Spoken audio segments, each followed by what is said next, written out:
In this example, we're asked to use our calculator and the steps for exponential regression to generate an exponential function model for the table above. Round A to 1 decimal and B to 3 decimals. So from our home screen on the calculator, let's go to the Stat menu and then Edit. If there is data entered already, we can delete that. Actually, don't delete, just clear.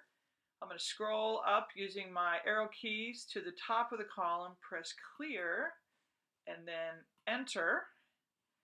My L1 happens to have, yeah, the numbers are not quite right. So I'm going to go ahead and clear L1 as well.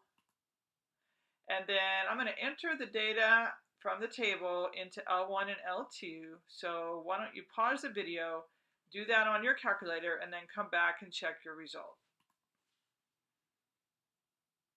Once you have all your data entered into L1, L2, you're going to press the Stat button on your calculator, go to the Calculate part, and then we want EXP regression exponential, which is going to be item number 9, actually 0, item number 0 or 10 on our list.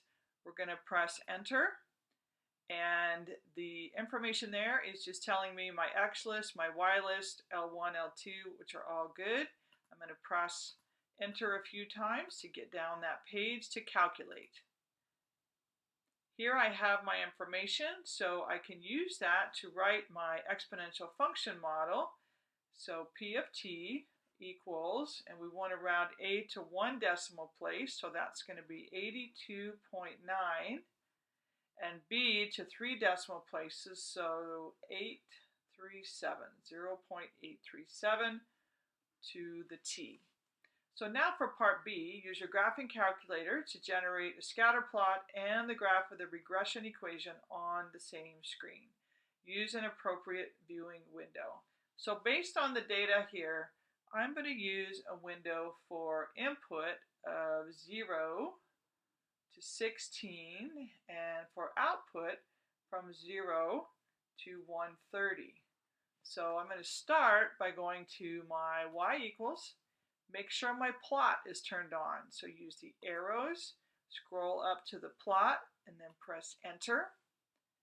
I'm going to enter my regression equation into y1, so 82.9, parentheses, 0.837, in paren, and then exponent, and then we have the x there. Then I'm going to go to my window, change that to 0 to 16 for x-min, x-max, and then 0 to 130 for y-min, y-max. Now I'm just going to press Graph, and you can see the scatter plot and the graph of the regression equation on the same axis. Go ahead and pause the video and transcribe that into the window over here. I'm going to do the same thing. Press play when you're ready and come back to the problem. Now that we have our graph transcribed and our function, we can answer the rest of the questions. What is the rate of decay as a percent?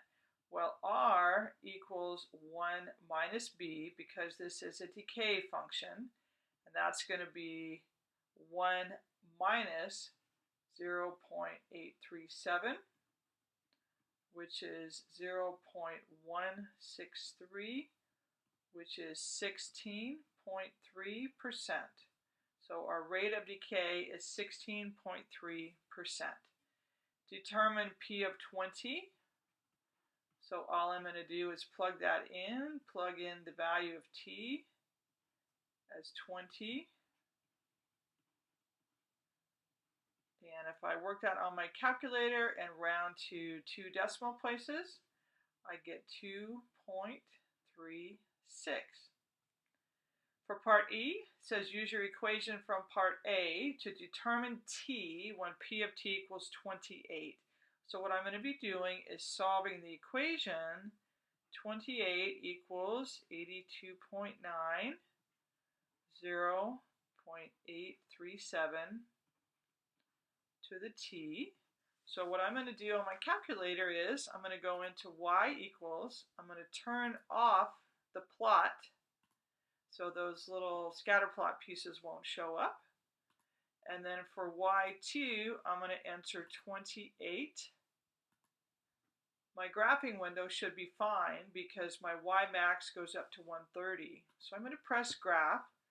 So there's the exponential part. There's the linear part. Second calc number 5. And enter to find the intersection. So what you want to show on your paper as far as work is a rough sketch of the exponential function here. And then you've got the horizontal at 28. You've got an intersection there at 6.10. And then the output is 28. So I can say t equals 6.10 when p of t equals 28.